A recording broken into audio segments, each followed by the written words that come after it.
people switch parties to your party, they automatically become saints.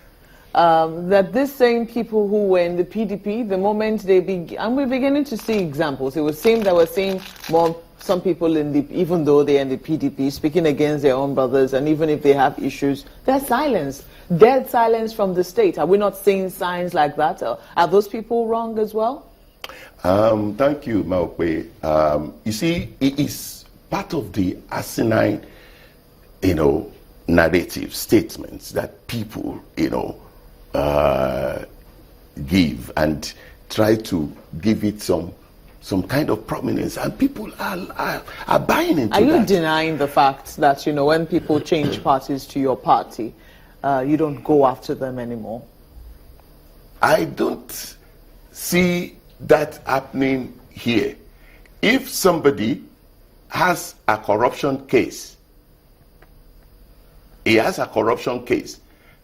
either by way of petition or by way of, a corruption case that is still, being prosecuted. So by changing party, coming into party, changing to APC, that will automatically mean, a nulli prosecute being filed, on that case. It doesn't add up to me. That has never happened. We do know that there are ways the state keeps quiet without exactly filing a nulli, or even in areas where investigations are being carried out. One moment you hear the EFCC is investigating so and so, next minute you hear, oh, the person is now in APC, and next minute you don't hear anything about any investigations whatsoever on any individuals, on those individuals again. Have you not seen instances like that? I don't have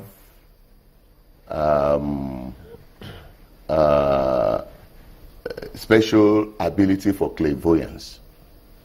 Maybe if you Mr. Fasakin, my question is pretty straightforward. It's a yes or no. Have you seen instances like that? So that's what I'm saying. That I don't have. You don't need to have clairvoyance. Have you seen the instances? My dear sister, if you have clear, examples, my background is science. I read engineering. I believe if you want to talk about something, let's have a model. Those who push forward this argument. Let me have a typical example, so we can both look at the merits, the synopsis, everything about that case, and then be able to analyze this argument. Talk about the recent list of looted funds that were, returned recently. The government says we have this amount in lieu, we have this amount in view, we have this amount in our coffers, and people say, okay, release the names of those who've returned these monies. A lot of people are not satisfied with the government's explanation and say it's possible that these same monies were returned by even members of the APC, or people who have turned to the APC and who came from the other party. They pushed that argument forward. Okay, now I see where you are going. Now you see, now we are drilling down to the very core of the matter. Now I see where you are going. So let's look at that. Now see, in one breath, some people say, okay, and I've accused the government that, okay, you said people have looted so much, they have returned so much. We want to know the names of those people. Yes, indeed, there was, people say, but you promised that you were going to release the names and that kind of thing, fine.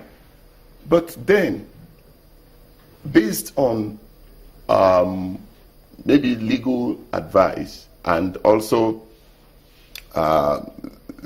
something about practicability of that, how can you have a situation in which you want somebody to cooperate with you, he's been cooperating with you, you want the person to come up with the entire thing about that he had looted and all those things, and he's still going to return more, and that kind of investigation is still ongoing. Investigation is not yet completed on those cases, and don't you think it's also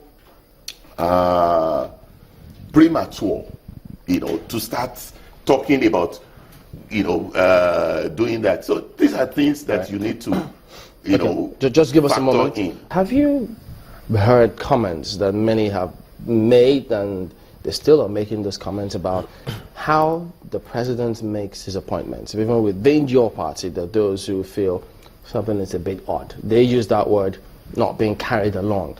And then one of the most ones is the list of the appointments, and they say, look, they don't think that the president should have restricted those appointments to the north. They think there should have been a lot more application of the federal character principle. Thank you very much, Chamberlain. I have heard this over and over and over again. That is becoming a topical issue is because it has filled the nation's space. Rightly or wrongly?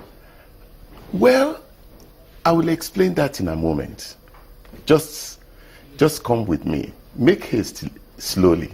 All right? That's what the Englishman says. Even though time waits for no one. Now, see, what we are saying here is that you ask yourself, why is it so? Why have we suddenly become so interested about all these appointments? Did you say suddenly? Yes, suddenly. Because I will tell you that I have here a list of 41 agencies of government under President Goodluck Jonathan.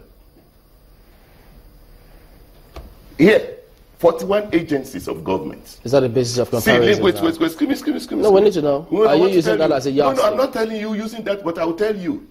I'm still coming to a point. 41 agencies of government. You cannot count up to 3 that are from the north. I thought you said people are suddenly. Wait, that's what I'm saying. Wait, excuse me. At that time, for those 6 years that Dr. Goodluck Jonathan held sway as the nation's chief executive, did you hear as much vociferous, as much, hoopla about appointments? Did you hear it? You didn't? Of course not. You know that. You were in your position. No, let me tell you. You mean you didn't raise it as of that time? No. Let me tell you something. You know why? Because we all know that the constitutional rating of our president or of our government, by the Constitution, Section 14, says the primary purpose of our government shall be the security and welfare of the citizens. See, here, if you look at who was the former director under Dr. Goodluck Jonathan, is somebody from Southeast. Okay, see. Is this list correct? This is the latest one. Which one? For this government. From this government. Yes. You are talking about security appointments. That is correct. But now let us ask ourselves, under Dr. Goodluck Jonathan, if you look at a president has a mandate. He says the primary purpose of our government shall be the security and welfare of the citizens. When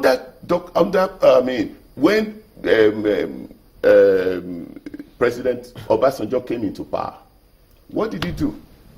He sacked everybody.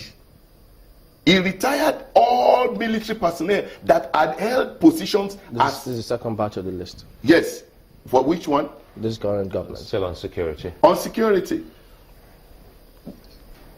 Yes. What I am saying to you on this, first of all, when you have a government acting on security matters are things that are very, this government came basically to tackle security. Is there anything wrong with that list? That wrong with it in what sense? You are looking at in terms of positions, delineations. Given the diversity of this country. delineations according to north, south, and all those things. They say, see, they have, I mean, the people who made the appointment ultimately have reason. And some of the things that you need to understand is you need to learn to trust your government on some of these appointments. Because see, what I'm saying to you, on the long run, ultimately, it is that man there at the apogee of governance who will bear full responsibility for security and other. We are talking about security now. Security is key to us. When Dr. Jonathan appointed the chief of army staff, a man from 25th course, as against this, and he retired many people. Nobody raised eyebrow on it.